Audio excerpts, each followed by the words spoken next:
Oh, hello there. I didn't notice you there. Welcome to my cozy little living room. That may be a little too vicious. So, books. New year, new you. What book you gonna read? Lucky you, I got you covered. So if you're like me, and you like a little seasonal moments, and you want to work with the seasons, but you don't really know how, and sometimes you get a little bit overwhelmed and your executive functioning goes out the window because fall, pumpkin spice latte, autumn, shadow work, leaves, what do I do? Sometimes I get so focused on trying to figure out what I'm supposed to do in the season that I end up just not doing any of the seasonal stuff at all. I'm trying to be better at that this year. So here are some books that I've dabbled in the last few years that I really love as just, hey, my executive functioning is like, I don't know, spring, flowers. It gives me some kind of guideline to get back to. They're targeted towards different things. We got somatics, we got tarot, we got lunar, we got creative cycles, earth-based practices. There's a lot in here, so get your jammies on, a cup of tea, pull on your blanket. Let's get started. So one of the first ones that I'm going to show you that I worked through last year in 2025 was the Tarot Almanac by Bess Fantasa. So I picked this up at the Rip Bodice, which if you haven't gone to, go. There's so many cool cowboy romance novels there. But I digress. First off, it's beautiful. You open it up, there's these gorgeous end pages, and what it is that it works you through each month of the year with a different theme, various tarot cards, practices, journal prompts that you do in the beginning of the month, the middle of the month, and the end of the month, as well as some tarot scopes at the end. It even has a card-by-card mini reference and stuff like that. Having completed it throughout the year, I found it really helpful. It was really nice to go through the different journal prompts. They're actually interesting. So for example, in January, we're working with the magic of gravity.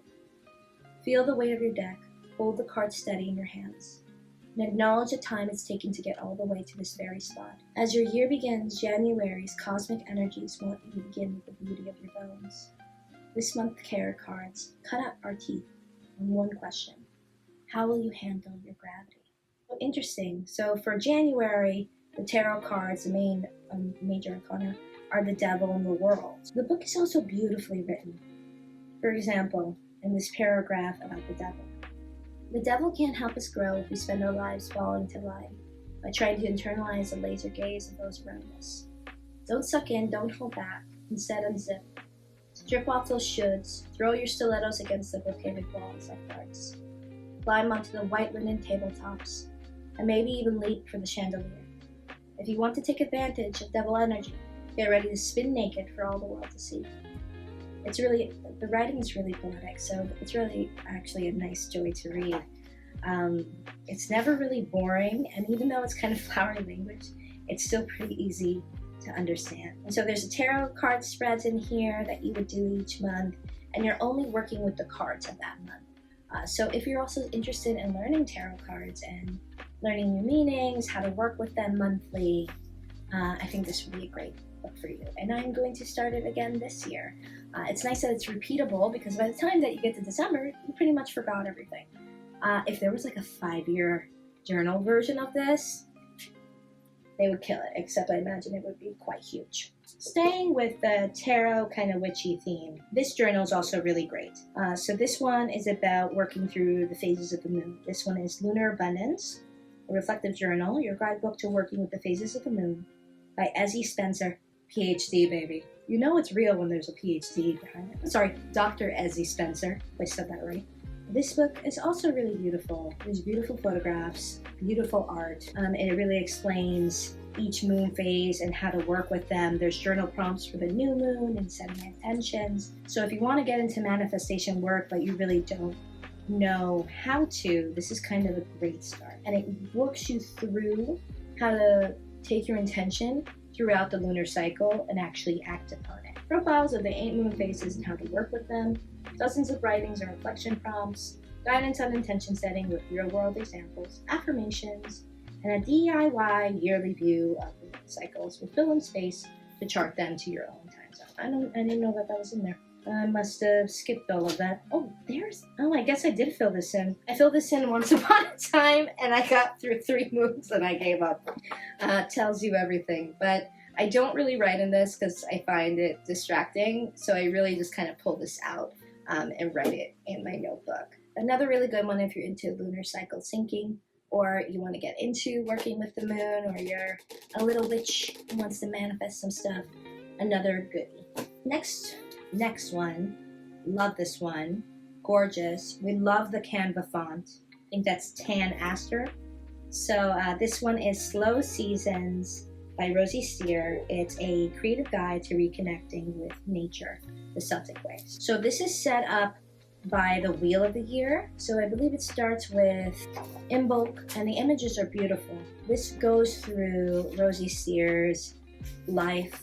She gives a little vignettes and stories of herself growing up on, I believe it's the Scottish countryside, and her family traditions. She writes little vignettes of her life in each season and connects it to nature-based practices.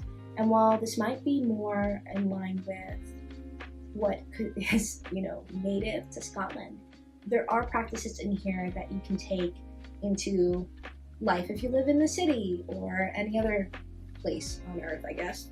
What I mean to say is it's highly adaptable. So Imbolc, Samhain, Yule, and for each one, Letha, it has DIY projects, recipes, crafts, projects, and it has this lovely index in the back that kind of shows you through. So something you might make for Imbolc would be fat balls for birds. I want a fat ball for me. Hand-poured candles, envelope cushion cover. Things to eat, popcorn, marmalade, arranging a posy.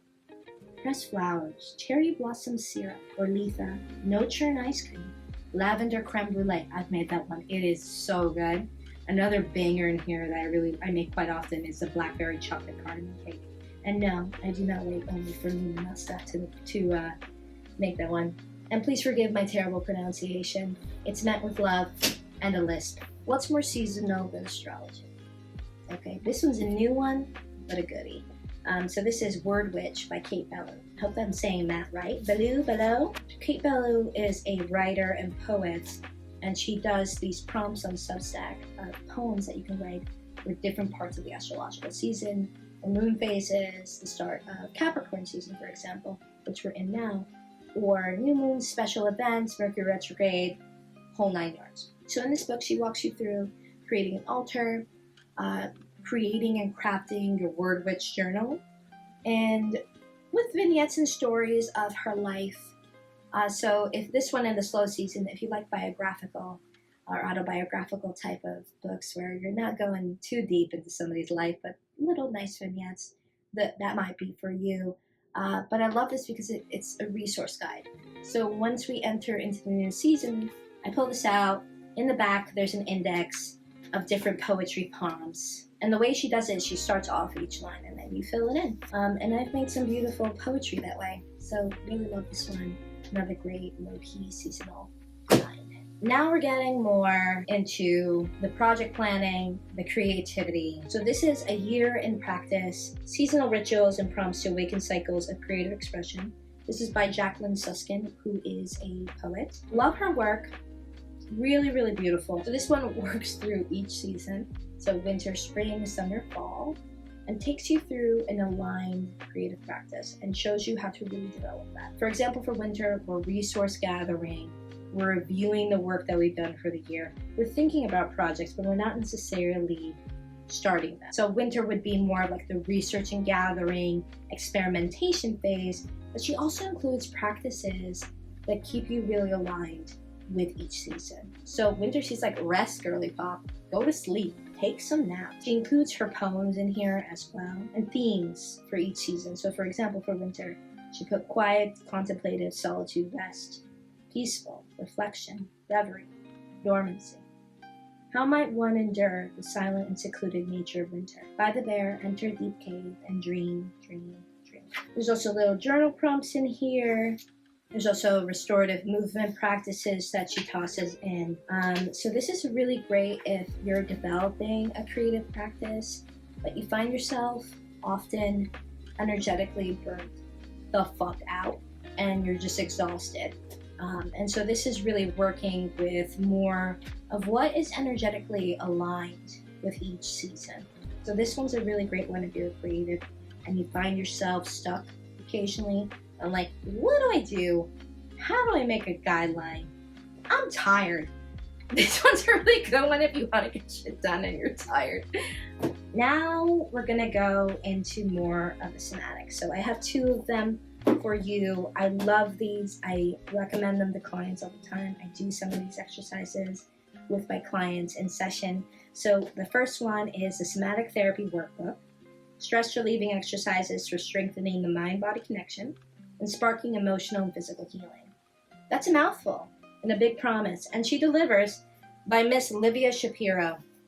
We love Shapiro, the Dave Shapiros, all of them. So this one really walks you through in a very approachable way. The language is very accessible. So for example, chapter 5, Your Body Has Boundaries. Love this one. It includes movement exercises. There's journaling prompts in here that you can write in directly in the book. It's short and sweet, and you can move through these slowly. So, one a week, one a month, and really start to kind of develop that connection with your body. So this is a really good one if you want to get to clients, you want to photocopy and hand out, but also if you want to do for yourself. And it's nice and light, and I love the color. Next one is along the same line.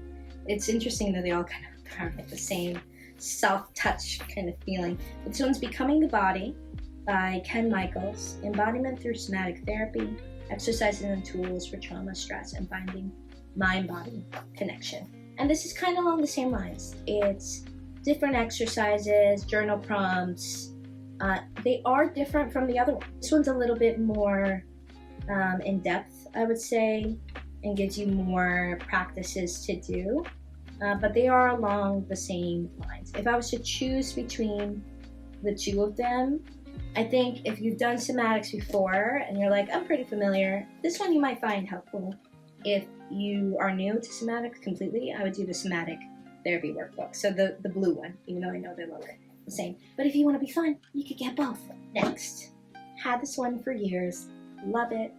I did this book in my teens and I've held on to it, and I remember it being so special and something that I want to redo this year just to see like my old answers in this book and see how I've changed and how I've grown. And this one is Awakening the Heroes Within, 12 Archetypes to Help Us Find Ourselves and Transform Our World by Carol S. Pearson. So this work walks through all of the different Jungian archetypes. So it talks about your inner hero's journey. It kind of follows along the lines of that. It talks about how when growing, we kind of cycle through these different archetypes in our life. So think Artist's Way, it meets Jungian archetypes. It's really, really cool. There's different exercises, there's meditations, there's journaling, there's worksheets. Yeah, and something I really love is that this was a hand-me-down. I got it thrifted, and somebody had put a little post-it in there that I left, and it says, Gods in every man, goddesses in every woman. And I thought that was very sweet. This one, very special. Highly recommend if you can find it. Very, very cool to work through throughout the year, or work through throughout the year. You could do one archetype a month. All right, and my last one is reading through the Bible. You can read a passage a day, a passage a week. This one is one that my partner got me. He's converting to Catholicism, and I want to be able to talk to him about it because I'm not so familiar. I am very spiritual, but I was raised Greek Orthodox. And so this is kind of my first time reading through the Bible, and he got me like a journaling one so I can write through the lines, but it's also very, very beautiful. And even if you're not religious, it's a great story. There's lots of up and down, betrayals, shocks, things that are a little controversial. So yeah, thank you so much for hanging out with me today. I hope you found that helpful. And I wish you a happy and healthy new year. I'll see you in the next one.